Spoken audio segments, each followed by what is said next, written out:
Okay, so muli po, magandang umaga sa lahat, para sa mga ilang mga dapat nating malaman, mamaya yung Zoom meeting at mayroon na tayong limited church service pero kinakailangan we have to control the crowd, dahil napakaliit ng ating lugar at tayo na sa community area, at ayaw nating mapuna, ayaw nating mapintasan, ayaw nating masisi mga kapatid ng ating mga kapitbahay dahil nandito tayo sa loob ng isang subdivision at isang residential. Kaya pwede na tayong umattend ng ating service pero kinakailangan lamang natin na magpaalam at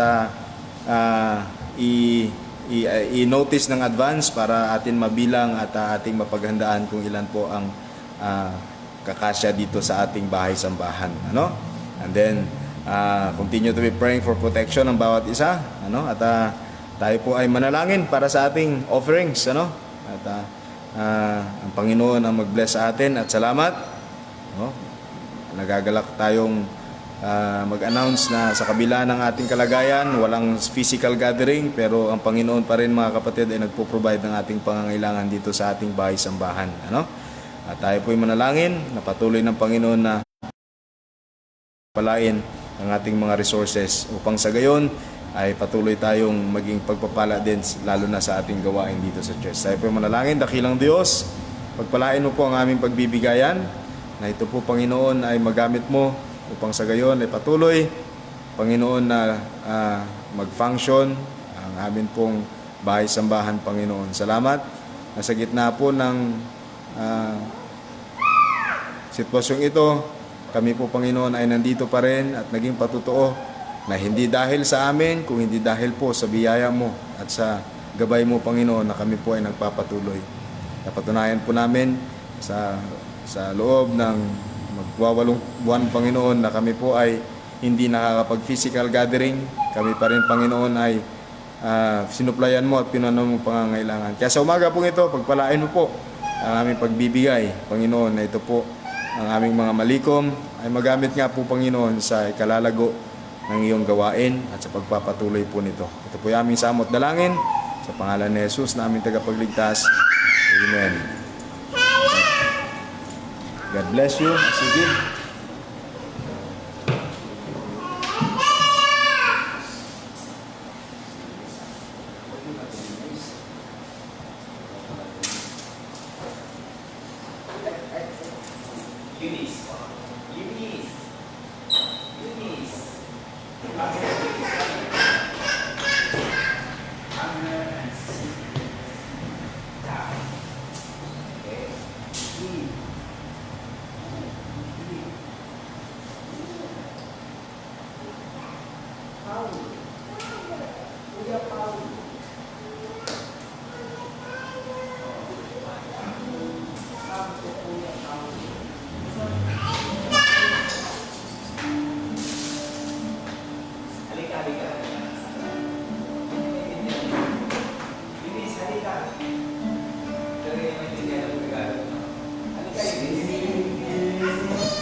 Sige po, tayo po ay tumayo at dito tayo sa pangangaral ng salita ng Panginoon.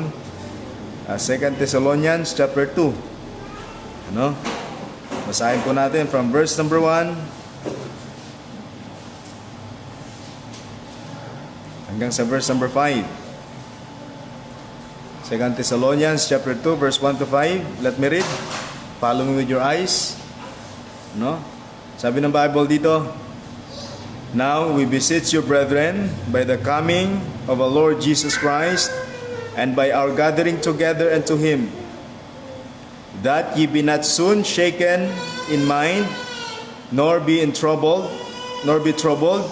neither by spirit, nor by word, nor by letters as from us, as that the day of Christ is at hand." Verse 3, "Let no man deceive you by any means, for that day shall not come, except there come a falling away first, and the man of sin be revealed, the son of perdition." Verse 4, "Who opposeth and exalted himself above all that is called God, or that is worshipped, so that he is as God, seated in the temple of God, showing himself that he is God. Remember ye not that when I was yet with you, I told you these things." Tayo po'y manalangin. Panginoon, muli, pinapasayo po namin ang aming pag-aaral. Panginoon, ito po ay hindi po mahadlangan, maging ng ingay, Panginoon, sa paligid. At lalo na mga nakikinig at nanonood, Panginoon, via live stream. At ang mga nandito sa amin pong bahay-sambahan, ay kausapin mo po, Panginoon, na kung kinakailangan namin maging matapat, lalo tigit sa mga panahong ito. Dahil po lahat ng mga sinyales o mga palatandaan ng iyong muling pagbabalik ay napakarami na po naming nakikita. Kaya Panginoon, kausapin mo kami sa umaga pong ito na ihanda ang mga puso't isipan, at Panginoon, maging tapat lalo sa paglilingkod sa iyo dahil po sa mga bagay na aming pag-aaralan sa umaga pong ito. Ito po ay aming samot dalangin sa pangalan ni Jesus na aming tagapagligtas. Amen. Sumayon mari kayo maupo. Muli, magandang umaga po sa mga nanonood via live stream. So sa ating binasa, mga kapatid, sa verse number 1, sabi niya, "Now we beseech you, brethren, by the coming of the Lord Jesus Christ, and by our gathering together unto Him." So ang kanyang sinasabi, mga kapatid, ang pagparito ng agmuli ng ating Panginoon. So, nung araw, simula nung ako'y bagong naligtas, ito po ay palaging tinuturo ang mga sinyales ng kanyang pagdating. Nung araw, hindi pa uso yung mga card na yan, mga kapatid, nung araw, hindi pa uso yung mga cashless. Wala tayong idea, yung ibig sabihin ng cashless or online transactions, Nung araw, nakakapag-online transactions lang ay yung may mga credit cards, Pero ngayon, mga kapatid, meron ka lang Globe, sa Globe na yun, GCash, pwede na. Meron ka lang e-wallet, pwede na. Ito pa.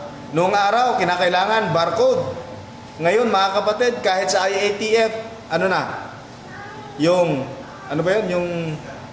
yung sinascan, barcode nga, hindi, QR code, quick response code.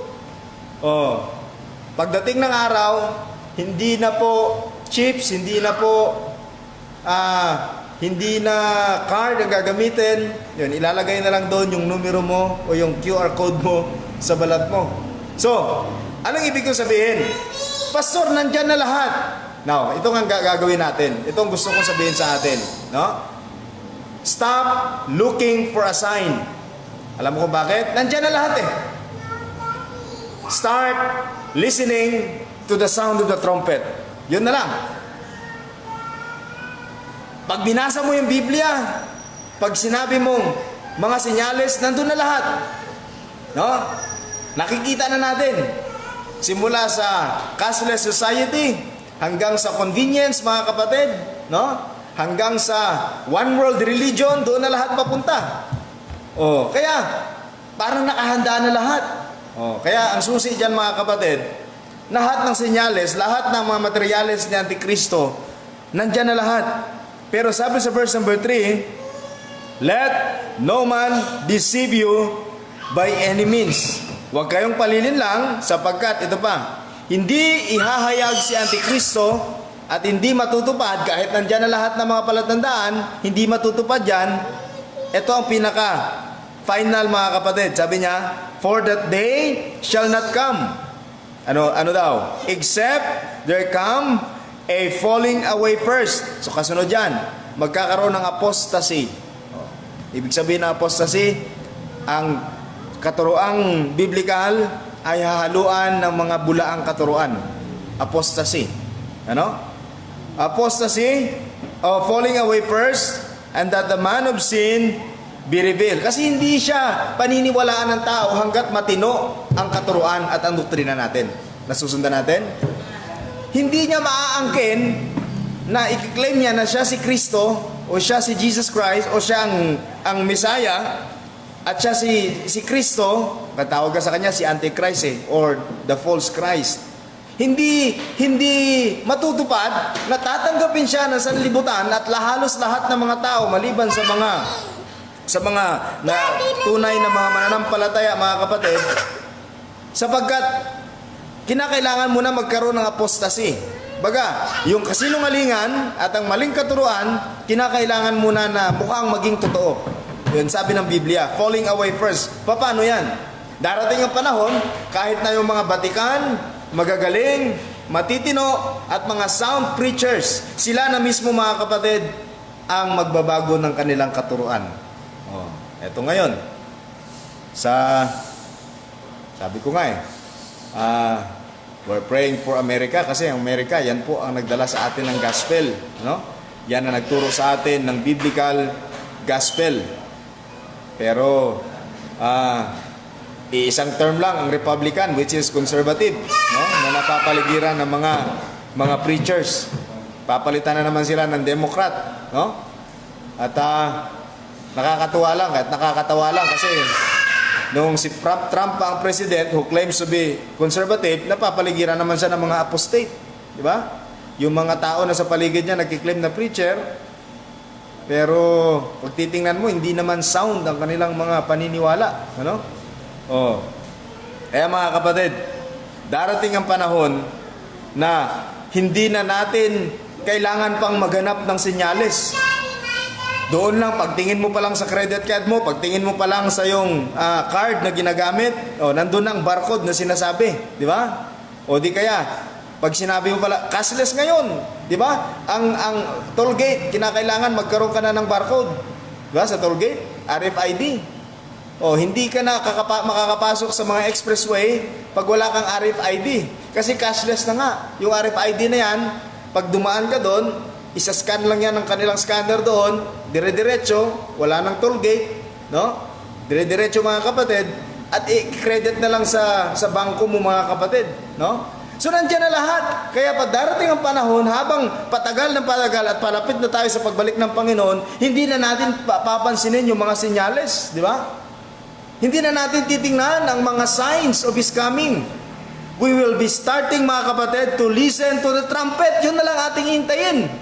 Ang tunog ng trumpeta, sabi ng Bible, yung trumpeta na yan tutunog at tatawagin ng Panginoon ang kanyang mga anak at ang kanyang mga ligtas, mga kapatid, na mga anak.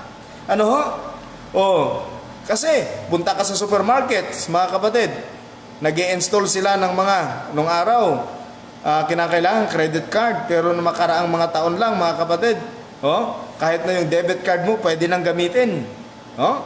Kinakailangan mabilis yung transaksyon.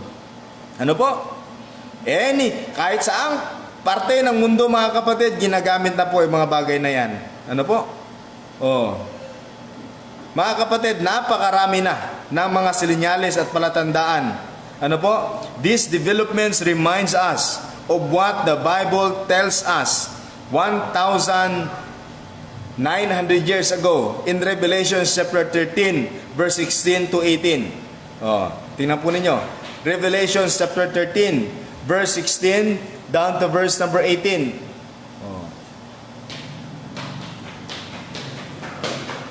Revelation chapter 16 or 13 verse 16 to 18. Sabi niya, and He calls all both small and great, rich and poor, free and bound, to receive the mark in their right hand or in their foreheads. And that no man might buy nor sell, save he that had the mark, or the name of the beast, or the number of his name. Di ba? Oh. Verse 18, verse 18, here's the wisdom, let him that hath understanding count the number of the beast, for it is the number of a man. Number of man. Man was created on a sixth day. So 6. And its number is 666. Kaya, mga kapatid, yun po ang number, mga kapatid. Ano ho? Kaya, napakarami na ng mga palatandaan ng kanyang pagbabalik. Ano po? Ang one world religion. Ang economical summit. Left and right, naririnig natin yan na mga biblical, mga religious leaders, mga kapatid, na nananawagan ng pagkakaisa. And in fact, nang makailan lang, mga kapatid, sa isang statement ng isang kilalang leader ng relihiyon, mga kapatid, tinanggap niya na. Yung tinatawag na same-sex union. Na for century, yan yung opposer ng iba yung marriage at union, di ba? Yung marriage, kasal talaga yon sa simbahan o sa legal. Pero yung union, legal union, yun yung samahan na legal ng kahit magkaparehong kasarian, no? So sa Pilipinas, malabong mangyari yung same-sex marriage. Papayagan siguro nila yung same-sex union, pwede silang mag-conjugal sa kanilang mga property kasi yung issue nila tagal nga sila, nagtuturingan sila mag-asawa, pero hindi sila pwedeng magmamayari ng conjugal property kasi nga hindi naman sila maituturing na mag-asawa. Hindi nga mag-asawa ang tawag sa kanila, mag-partner. So yan po, mga kapatid. Sabi ng Bible, napakarami na at halos lahat ng mga sinasabi nandyan na, no? More indications of His coming ay nandyan na, mga kapatid. Doon na nakaturo, mga kapatid, sa pagbabalik ng ating Panginoon. It is no coincidence. Hindi po yan na taon lang. With the times of the beast, mga kapatid, kinakailangan lalong-lalo tayong maging matapat sa paglilingkod sa ating Panginoon. 1 Thessalonians chapter 2, verse number 9. Anong sabi sa verse number 9?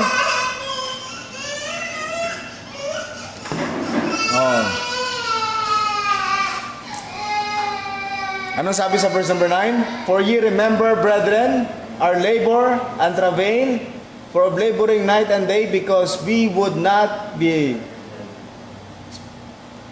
Is that 1 Thessalonians? 2 Thessalonians, I'm sorry. 2 Thessalonians chapter 2, verse number 9. Ano sabi?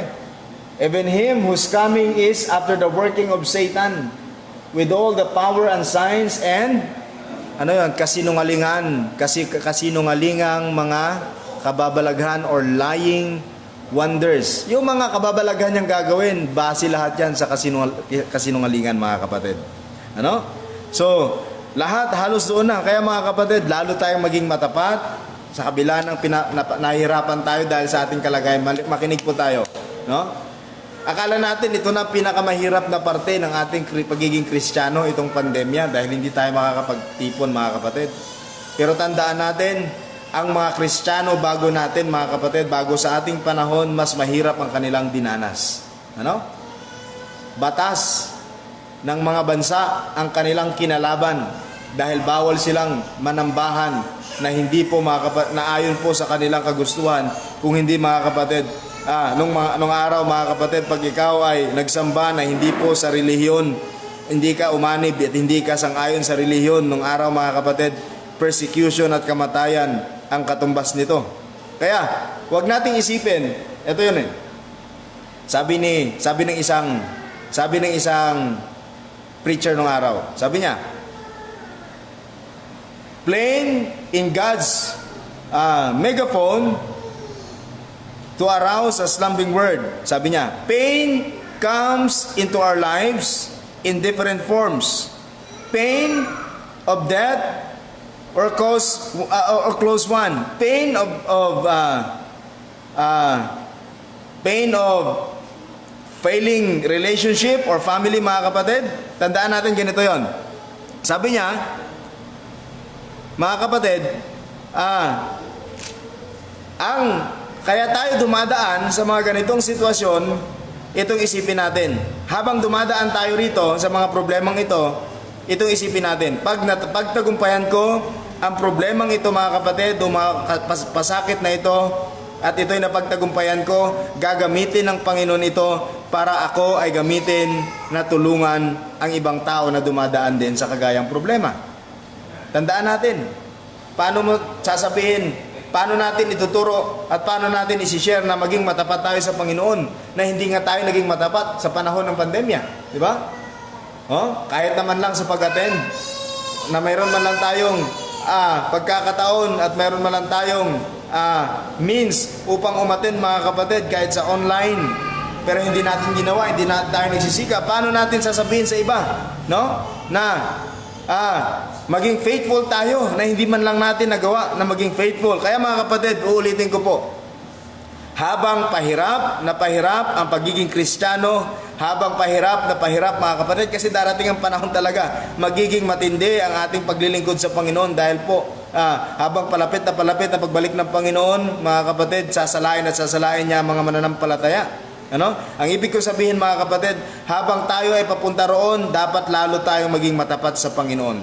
Huwag tayo, mga kapatid, huwag tayong magiging kabilang doon sa verse number 2, 2 Thessalonians, yung falling away, o yung mga lalayo sa matinong katuruan dahil sa kahirapan. Di ba? Kaya sinisikap natin hindi tayo naniniwala sa online church, online service, online meeting, pero walang online church, kasi mangyayari universal na yan. Local New Testament church pa rin ang ating pinaniniwalaan. Kaya lang tayo nag-online kasi wala talagang magawa dahil unang-una ipinagbabawal, pangalawa safe for the safety din ng bawat isa. Ano po?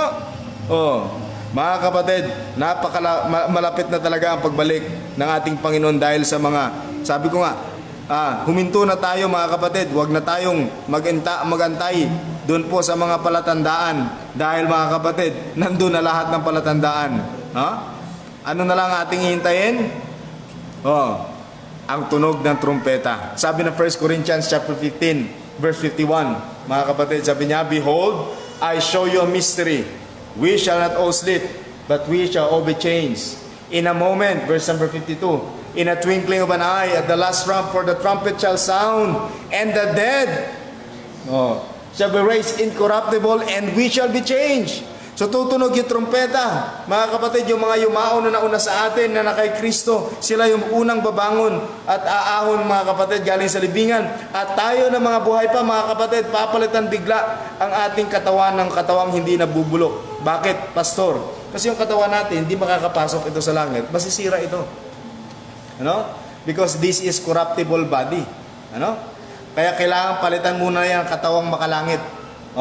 Sabi ng Bible, "For this corruptible must put on incorruption, and this mortal must put on immortality. So when this corruptible must have put on corruption, and this mortal must have put on immortality, then shall be brought to pass the saying that is written, Death is swallowed up in victory." Kaya, mga kapatid, hamunin natin ang bawat isa. Hamunin natin ang bawat kapatiran, mga kapatid, na lalong naging convenient. Tingnan mo, sa isang banda, para sa iba, ang panahon ng pandemya naging dahilan para hindi makapunta sa simbahan kasi matatanggap natin yun di ba?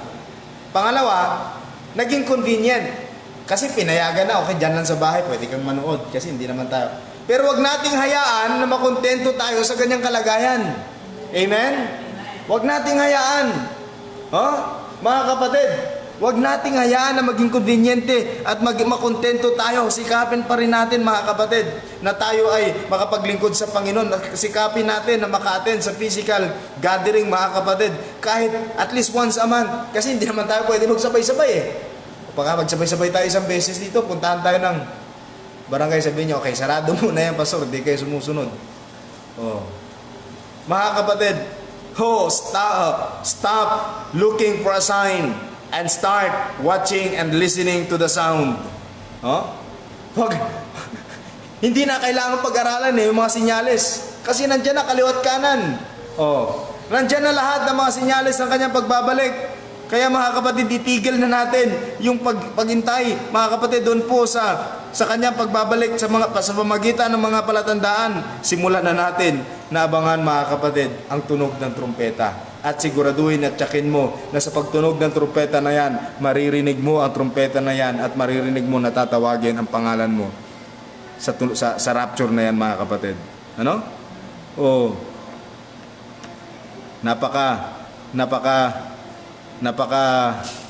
napakagulo ng ating paligid sa ngayon. Di ba? Biro mo, hindi pa natapos ang COVID. Listen, hindi pa natapos ang COVID, magsasara ulit ang China. Ang dahilan nila, hindi daw sila magpapapasok ng mga citizen na galing sa mga bansa na may COVID, samantalang sila naman nagdala. Pero alam mo, mga kapatid, ang pinakadahilan, kung ikaw ay nagbabasa ng balita, meron silang parang bubonic plague, yung bacterial infection na galing sa daga. Oh.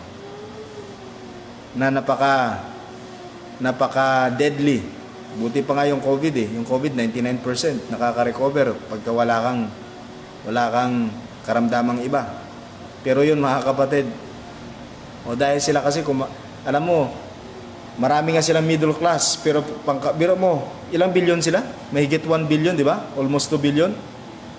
Kapos sila sa pagkain. Kaya meron silang wet market na tinatawag. Ano yun? Nandun, yung mga exotic food. Nandun yung mga daga, pinakain nila, binibenta nila. Nandun yung mga aso, mga bat. Kaya sa kakakain nila ng mga exotic food, pati yung sakit ng hayop, nakukuha nila. Ibig sabihin, mga kapatid, kung titingnan mo yung pestilence, akala natin yung COVID, yun na yung pinaka-pestilence. Sabi ng Bible, darating ang panahon, 1/3 ng population mamamatay sa pestilence. Sa tribulation period. Diba? Kaya lahat ng lahat ng, biro mo, halos lahat ng mga sakit, o yung mga sakit, mga kapatid, na nandito ngayon, halos lahat may gamot na yan eh. Kagaya ng mga SARS, yung mga SARS-CoV, nCoV, coronavirus. Lahat yan, hindi naman natural yan eh. Sakit ng hayop na ginawa nila, minodify nila para gawing bala sa kanilang weapon na para madaling mapasok ang kalaban. Kasi cywar yan eh. Pangalawa, ganito yon. Bakit kung kailan nagkakaroon ng matinding rally doon sa may Taiwan, at hindi sa Taiwan, sa Hong Kong, para gusto nila maging independent ng Hong Kong, noong nakaraan, kaya nga si Sister Gladys noong August natulog ng isang gabi sa Hong Kong kasi walang flight. Naalala niyo yun? Ngayon, nahinto lahat ng kanilang rally. Alam mo kung bakit? Natakot sa COVID. Hindi kaya sinadyang pakawalan yan. Biro mo, sa kanila, napakalaking bansa, napaka-populated, pero napakalahit nila sa listahan. Kasi may gamot sila. Mga kapatid, pag tiningnan mo yung mga senyales, pestilence, famine, dito sa atin, hindi tayo masyadong tagutom, pero manood ka lang ng balita, punta ka sa Africa, kahit tubig na malinis, wala silang tubig na malinis. Famine. Pero hindi pa yan, mga kapatid. Kaya sinasabi ko sa inyo, pagka tayo nakatingin doon sa mga senyales, sabihin mo, ito na baka bukas na dumating ang Panginoon, kasi nandyan na lahat eh. Pati yung cashless society na yan, nandyan na lahat. Kaya, nandyan na, nakikita na natin. Yan sinasabi ko, simulan na nating pakinggan at abangan ang tunog ng trumpeta. Kaya siguraduhin mo, JJ, ang pangalan mo nakasulat sa langit. Kaya pag tunog ng trumpeta, maririnig mo. At siguradong pupunta ka sa langit. Ibig sabihin, tinanggap mo si Jesus Christ na tagapagligtas mo. Kasi wag nating hayaan, mga kapatid, na maging complacent tayo. Anytime, any moment, pag tumunog yung trumpeta na yan, mga kapatid, kinakailangan nakahanda po tayo. Sabi nga ng Bible dalawang uri ng tao ang madadatnan sa pagtunog ng trumpeta na yan. Yung isa handa, yung isa hindi handa. Kaya mga kapatid, encourage nga natin. Muli, nire-remind natin yung ating mga kapatiran na pag-araw na linggo, kahit nandyan sa bahay, sikaping maligo at magbihis ng maayos as if pupunta ka sa church. Alam mo kung bakit? Kahit hindi ka nakapunta sa church, mga kapatid, dahil sa pandemya, kinakailangan ang puso natin nananambahan pa rin sa Panginoon eh. Huwag nating hayaan, no? Natawanan tayo ng diablo, tingnan mo. COVID lang palang dahilan eh. Tingnan mo. Inihayag niya kung anong totoo eh. Kaya mga kapatid, nung araw, nung tahimik tayo, dahil sa COVID, di pa natin alam ang gagawin. Kami ni Eunice, pag linggo, kahit tulog yan, paliliguan, bibihisan, kasi gusto kong sanayin ang sarili ko na kahit hindi ako makapunta sa simbahan, kahit naka-lockdown, hindi pwedeng hindi ako maghanda at magsamba sa Panginoon. Ano? Sikapin natin. Tayo na nanonood online, sikapin natin. Ikaw, pumunta ka lang ng barangay, kukuha ka lang ng barangay clearance, diba? Hindi ka pwedeng. Kailangan maayos yung itsura mo. Linggo pa kaya araw ng Panginoon ito. Amen? Kaya mga kapatid, kinakailangan lalo tayong maging matapat sa Panginoon. Huwag nating pabayaan ang ating pananambahan. Pangalawa, huwag natin palaging sinasabi ang pananambahan hindi kumpleto pag walang offering. Worship is not worship without offering. Ano? Kaya mga kapatid, ang puso ng mga kapatid doon makikita pagka ikaw ay nag-o-offer pa rin ng mga offerings mo sa Panginoon, nananambahan ka pa rin mga kapatid. Kasi nung araw, sinasabi ko nga panahon ni Abraham, wala namang gathering yun Bakit nalaman natin nagsasamba sa Diyos si Abraham? Nagtatayo siya ng altar, 10 ng kanyang mga pamilya, mga kapatid, para mag-alay ng offering sa Panginoon. Diba? Huwag nating kaligtaan yan, huwag nating hayaan mga kapatid, na ang pandemyang ito ay maging dahilan para tayo manlamig sa paglilingkod sa Panginoon. Nakakatuwa at nakakabless Yung mga kapatiran, sila Eli, ang palaging bukang bibig niya, ipag-pray natin sila ganito. No? Kasi namimiss na natin, hindi na natin sila nakakasama. So lalo tayong maging mainit, maalab mga kapatid, at magiging matapat lalo sa paglilingkod sa Panginoon.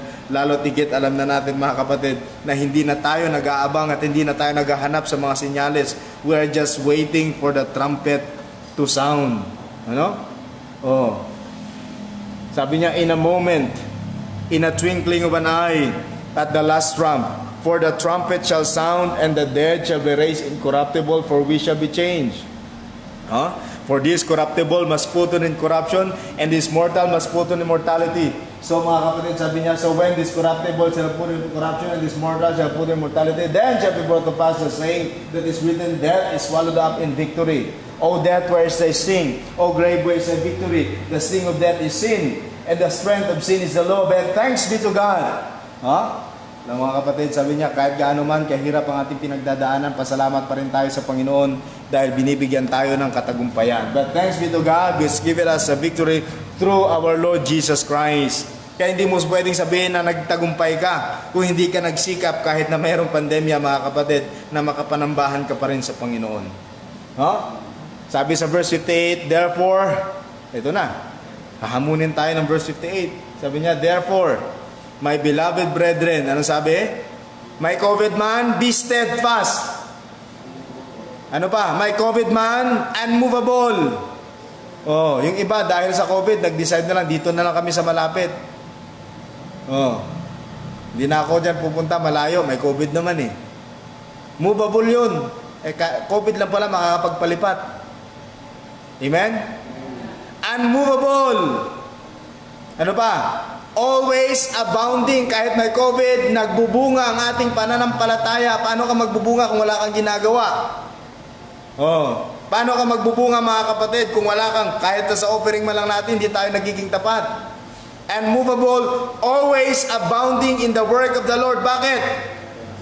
For as much as we know na mga pagsisikap na yan, pagpapagal na yan, sabi ng Bible, for as much as you know that your labor is not in vain in the Lord. Dito susukatin ang ating katapatan Dito susukatin. Kasi madali lang, pagka walang restriction, madali lang pumunta sa simbahan Di ba? Pero mga kapatid, ito may restriction mga kapatid, gagawa ka ng mag-e-effort ka, magbubukas ng araw, nakakatawa Nung araw, bago mag-pray, sinasabi ko palagi, i-silent ang mga cellphone, patayin kung maaari. Ngayon, bago magsimula, buksan ang mga cellphone, mag-tune in sa live stream. Baliktad na. Nung araw, galit na galit pag may nakitang hawak na cellphone. Ikaw, hindi ka nakikinig. Ngayon, di ba't di nakabukas cellphone mo? Di ka nakikinig Ganon yung sinasabi natin ngayon.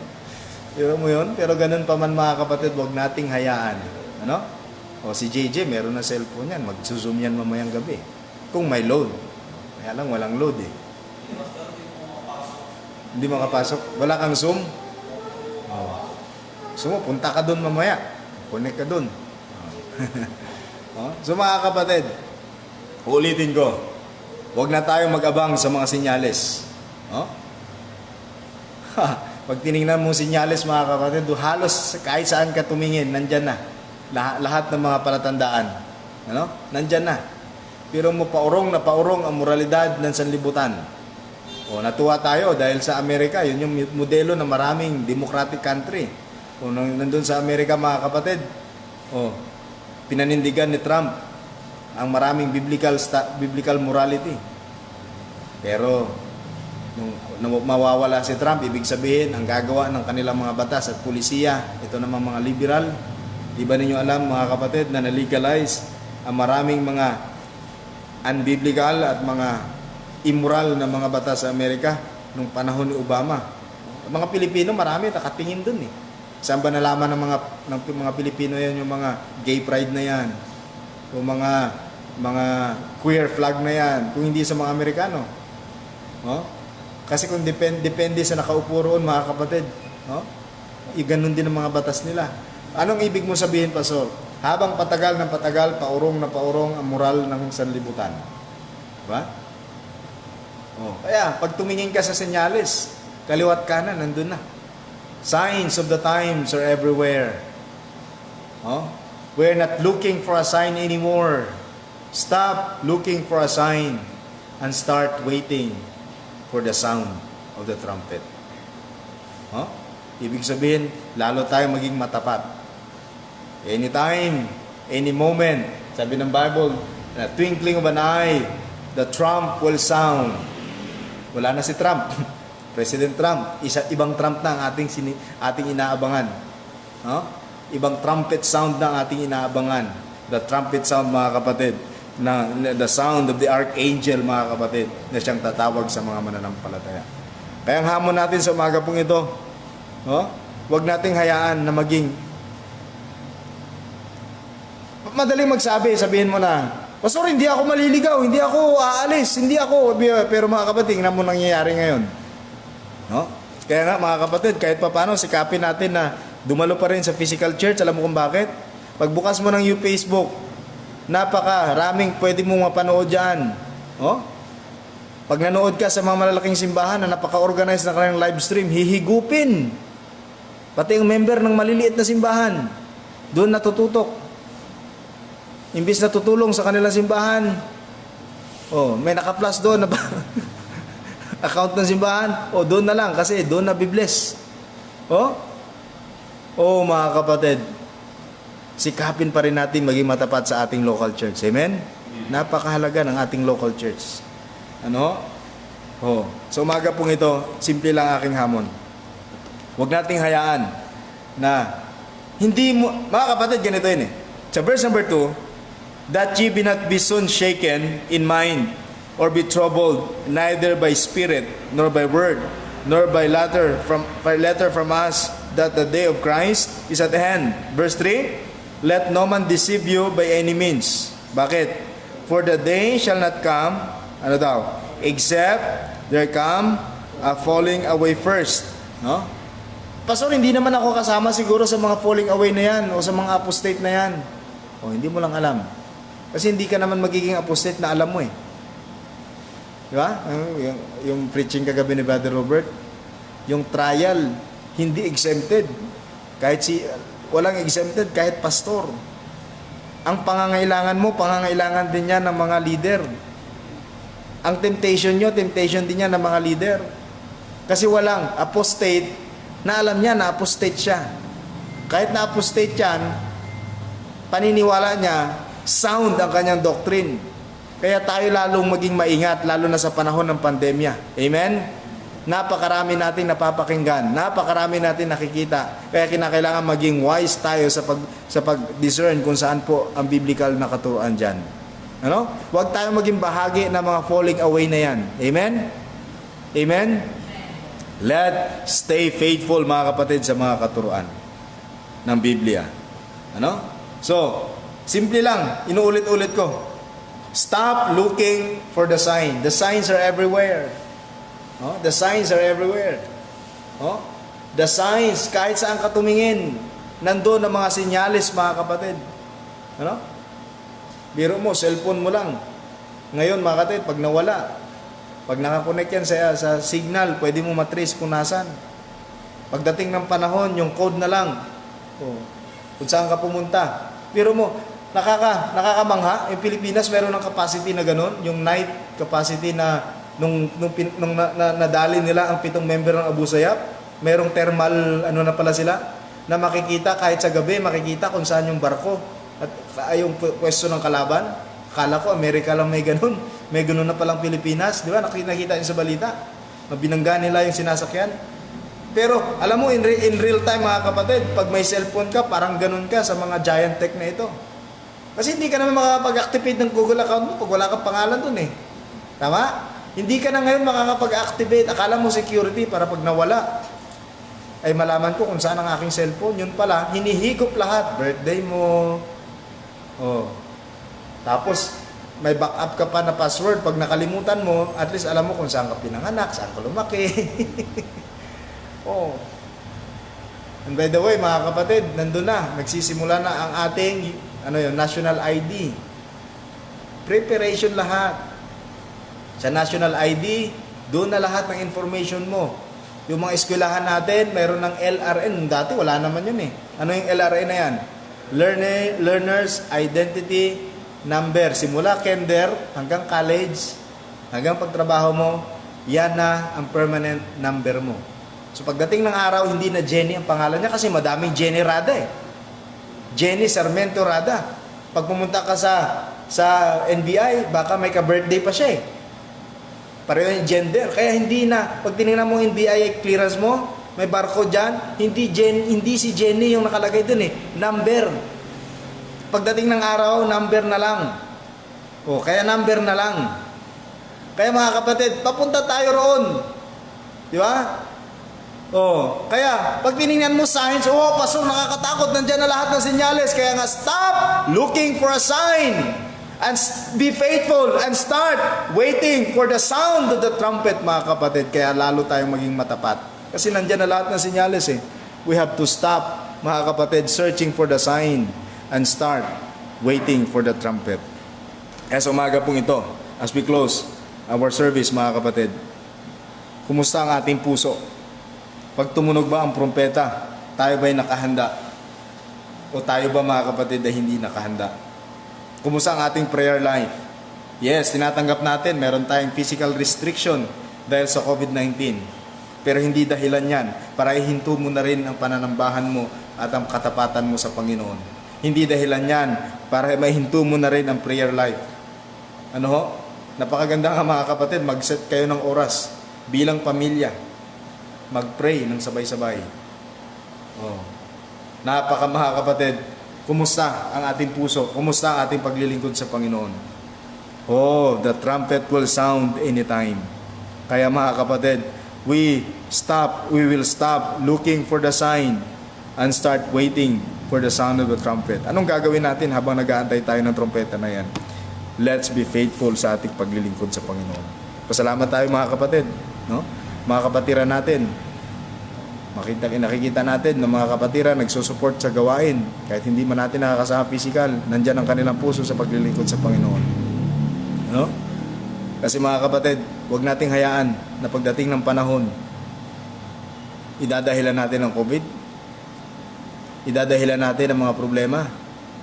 Sabihin ng Panginoon, kaya ako nga pinadala yun eh, para sukatin kita, hindi ka pumasa. No? Mga kapatid, mag-pray tayo, tumingin ng biyaya sa Panginoon na sa anumang sitwasyon meron tayo, manatili tayong maging matapat sa paglilingkod sa Kanya. The signs are everywhere. Stop looking for a sign.